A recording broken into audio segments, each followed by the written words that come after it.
Give thanks. This series is on the seven black sisters who bore the race of Israel.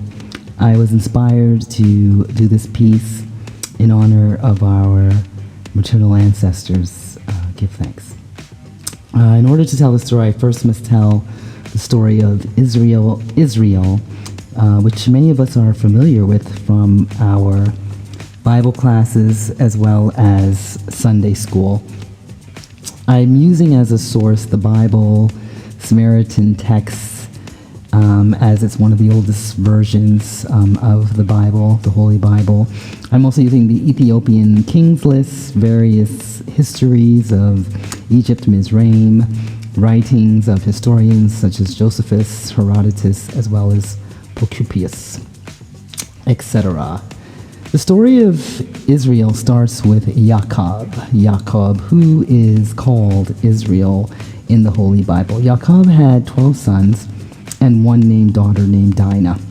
Dinah was said to be raped by Shechem, a Hivite priest, and as a result, her brothers, in rage, played a trick on the Shechemites when they agreed to accept them into their tribe of Israel. The Israelites who were brothers of Dinah agreed to accept the Shechemites into the tribe so long as they were agreeing to be circumcised. And after the men of Shechem agreed to be circumcised, and while they were pretty much incapacitated due to the pain from the surgery of circumcision, the brothers, particularly Levi and Simeon, went in and massacred all of the Shechemite men. The Shechemite women were taken as slaves, and much, if not all, of the Shechemite property was looted. The resulting race of Shechemites mixed with Israelites of the tribe of Dinah, or from the line of Dinah, daughter of Israel, and they were associated with the tribes of Simeon, one of Jacob, who is Israel's sons, as well as Levi. The Levites were in Africa. You can look into the Lemba tribe, their genealogy, to get more on that, as well as the tribe of Simeon was also associated particularly with Ethiopia, as it is said that the Babylonians sent them there into the kingdom of Axon beyond the dark mountains. Around the same time that Dinah is defiled by the Shechemites, we have Judah, another son of Israel, marrying a Canaanite woman and has offspring with another woman named Tamar. Canaan is the holy land of the Bible, the land of milk and honey, and the land of Punt to the Egyptians, who are called Mizraim. The people of Punt are also called Habesha, or the bearded ones, by the Egyptians, who describe them as their ancestors and of the same race and ethnicity as the Egyptians. Habesha is Abyssinia, Ethiopia, Nubia, which contained the kingdom of Kerma to the south of Egypt to the ancient world.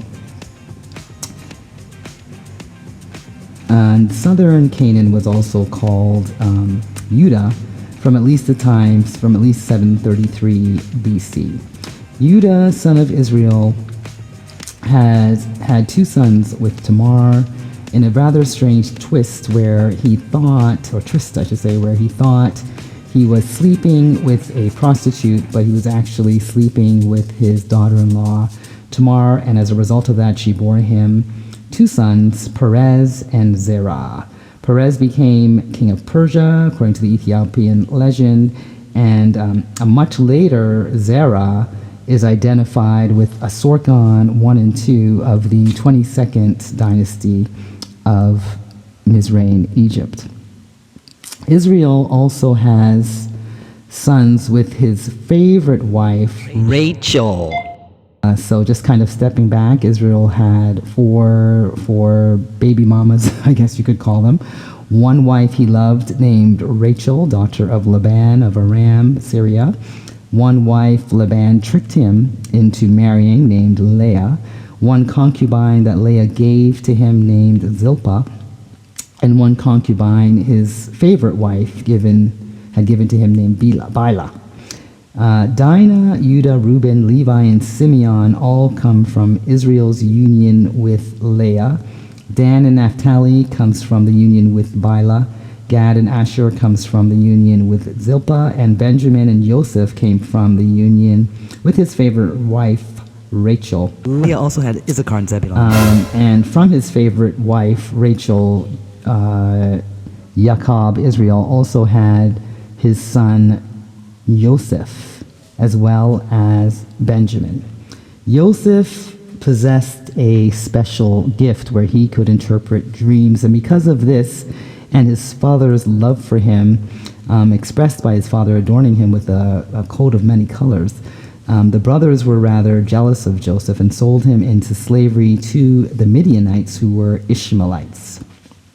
The Ishmaelites were the Egyptian children of Israel's grandfather called Abraham, who had a child with his wife's servant Hagar of Mizraim to produce Ishmael.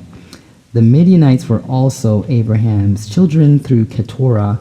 There's no genealogy given for Keturah in the book. However, she's likely related to the race of giants. And also based on the names of her descendants, there's also a connection to Sheba as well as Cush. Cush means black, and Cush is a descendant of Ham, associated with Africa, who descends from Noah. Ham it is that's associated with Africa. The Noah is, of course, the man who survived the great flood with his family, only the 8 people, and giants were still dwelling in the land before and after the flood, so they had survived the flood as well.